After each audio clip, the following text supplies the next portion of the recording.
This has been a bit of a lighting journey. This hasn't just happened. I mean, we've been working together for several years and we've done at least 3 major shoots where you got me on board with a bunch of lights to come and do the lighting alongside yourself because you know what you need. And I feel that it's evolved. Now this is Dreamshock Design Studios. You don't just do video, you do web work, you do photography, you do all sorts of stuff related to what we would have called 10 years ago, multimedia. You don't hear that term so much anymore. But you shoot, you edit, you light, you do the scripting, you do all these things. Well, I started as a photographer. Then once the Canon brought out the 5D Mark II and it made video available, it opened up a whole new world of opportunity. Something I just experimented with first, and then that turned into more of a professional career, doing professional movies using this technique. I guess it was using the foundation knowledge I had from stills photography, but applying it to moving video. And that's what got me really excited, seeing the quality that came out of these cameras compared to the big cameras. It still looks great. So the brief today for the client was to make a 3-minute promo, and we wanted to get as much different footage into there as possible. I'm quite quick in different cut points, so I like to have variation in this edit.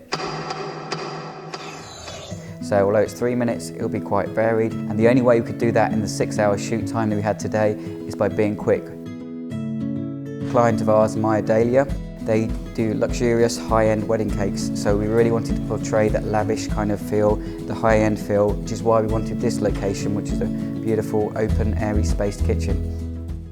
But today we've got this beautiful property out here in London. It's a really luxurious house with a kitchen that we've been shooting in at the moment.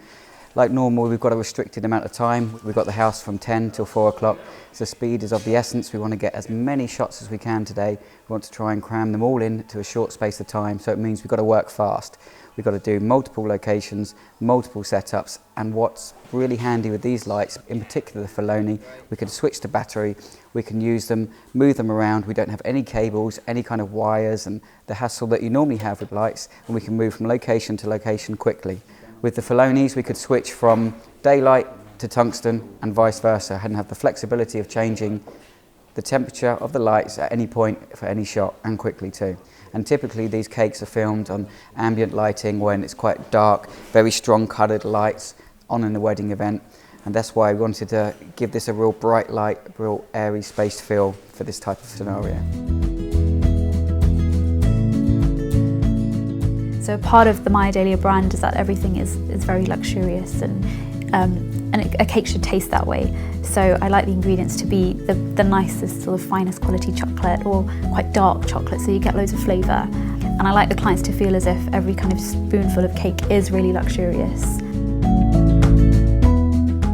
So I prefer to get it right and make the shot look good without too much setup, too much effort, to keep it simple. That's the kind of methodology. I want to try and make it look creative with a short amount of setup time and a short amount of equipment. I imagine if you were working with a lot bigger equipment, it would be a lot more cumbersome and you get less done. Sure, certainly with a bigger camera than a DSLR, you almost wouldn't be able to use the techniques I do because of the size of the cameras. You can do it, but you need a lot bigger equipment, more than could probably fit in this house today. The availability of the smaller DSLRs, you can quickly interchange from a crane to a slider and take no time at all. And you can fit them into short spaces and work them around without too much effort. I mean, today was a very natural piece, so we didn't want it to look like it's studio lit, big lights here and there. We just wanted a natural light, just something that helps make the appearance of the video a lot more visually appealing compared to something that's not lit at all. The lights today were quick to set up. There was a small amount of kit. It wasn't too intimidating, and I've got more than we need, which is always a great result. I think a crucial part of it was due to the portability of the lights, not having to find power sockets everywhere we went. The bi-colour, changing the colour temperature, was perfect.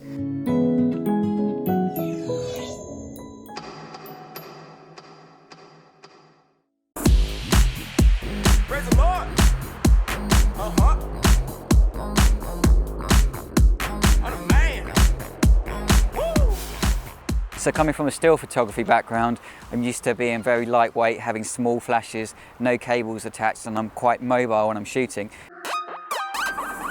So one of the locations for this music video was a barn in quite a remote location. Now I knew I wanted to light this for the music video, but there's no power there. It's quite a derelict remote location. So the only way was either to use a generator, which I've got no experience with and don't want to mess around with on a shoot. I really wanted some kind of battery powered solution, and traditional lights and battery just wouldn't work. So that's why I wanted these LED panels. So there's no cables, no power issues, just battery pack on the back, and they lasted for the entire duration of the shoot. The Felloni lights, I was quite impressed by how bright they actually were, and the battery life also gave me probably 2 hours additional lighting than I had before.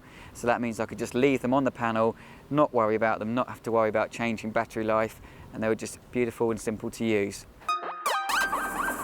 And quite often I do photography jobs and video jobs on location at the same time. So having the same camera, switching from video to stills, from stills to video, is just beautiful. And now I've got the lights that enable me to be mobile without having trucks and trucks of equipment. I can be a one-man team, I can be a three-man team, and it's just great having the portability and the flexibility that these LED lights now give me. Okay, the other great thing about these is that they're free to just take off the stand. If you've got someone nearby, an assistant to help, they can just grab these up, point them however you want them lit, and yet they can move with you, with the camera and with the subject that you're filming.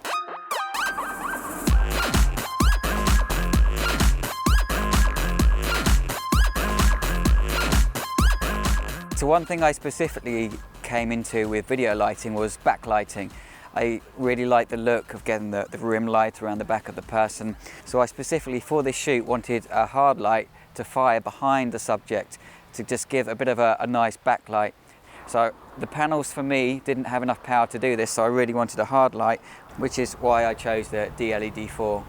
You've got a dimmable light source, you've got battery power, so there's very little cables running around, and again, the fact that it's dimmable is just superb. So you can flood the light, you can have a nice wide spread if you need to, and of course you can use the barn doors in a typical way you would with any Dedo lighting. The beautiful thing for me was the DLED. It gave the hard light, it gave the reflection, the shine I wanted on the back of people's heads, on the dancers, and it really accompanied the Fellonis. The Fellonis were a fill, and the DLED gave a hard light, which for me was a perfect shot. You get very much two looks. You get stylized and you get natural looks. Stylized is very much in a studio. It's all about, you can see it's lit properly, it's lit beautifully. Then you've got the natural look, where you almost don't want the lighting to be seen. You just want to make sure that the viewer can see the subject correctly and it doesn't look so obtrusive the lighting is used, like in this situation here. I'm a stills photographer primarily as opposed to a videographer, so I'm not used to having so much kit. I want to be mobile, it's handy, I can work as a one-man team, I can work as a four-man team, you can still move everything around by yourself, everything's lightweight, everything's mobile, so for me it was perfect. So even now we're in a remote location, there's no power here, yet we've got 3, 4, 5 working lights if we need to, all off battery. We can just take them out the van, set them up here, and we're ready to go. So the client today was an Indian-Asian makeup artist, and her brief to us was to make a promotional video and get some photography and some still images for her to use for promotional purposes. So for me it's about enhancing people's beauty and making them feel amazing, for whether it's their wedding day or whether they're going to an event. It's not about kind of making them look different, it's about kind of making them feel special. So we've used 3 different locations. We've used the studio here for a photography setup. We've used the cornfields for more of a location style shoot, and the Angel House in Hove for a bridal look and a more regal feel. The first location was the setup of a studio shoot, so a typical photographer, lighting and a white backdrop to give the appearance that the shoot's going on and Sharon is there doing the makeup. We'd normally use strobes but doing the photography, but because we're doing video today we turned the strobes off and used the continuous lighting, which was nice. You could see what you were doing. We could adjust the temperature, we could adjust the balance, the power quite easily, and it's nice to visually see with these lights what you were doing.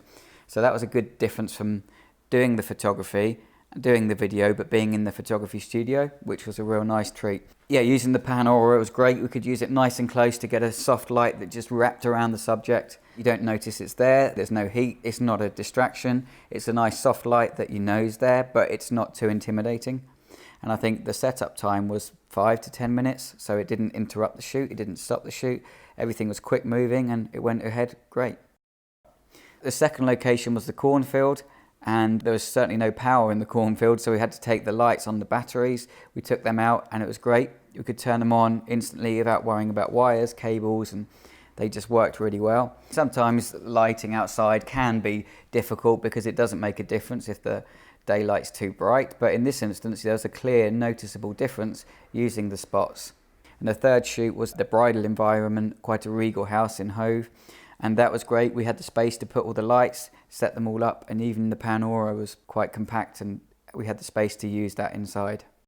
Okay, so today was twofold really. It's predominantly to get the video, but also to get some photography for the client. So there was Matt working alongside me, doing the video and doing the photos in conjunction. It was good with the continuous lighting because we could use the video, we could take the photos. They'll be quite cohesive because the two are under the same lighting conditions, and the client then gets a great all-round set of images and video. In fact, I have to say one of my favourite little touches today was when I took the little DLED 2 and I put it right behind the subject, positioned on top of a battery, blasting from behind her, totally hidden, just create a little rim around her. Yeah, it was so discreet. That's the beauty of it. You don't see it in the shot. It's quick to place. It's battery powered, so you don't need to plug it in. So it was fast. I didn't even notice you doing it as I was filming, and it just makes all the difference.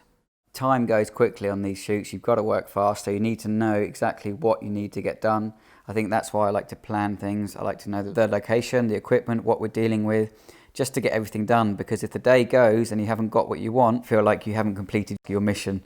A successful shoot is getting everything you want, and if you can tick all those boxes and know that you've got all the shots you initially set out to do, then that's it. It's a winning recipe.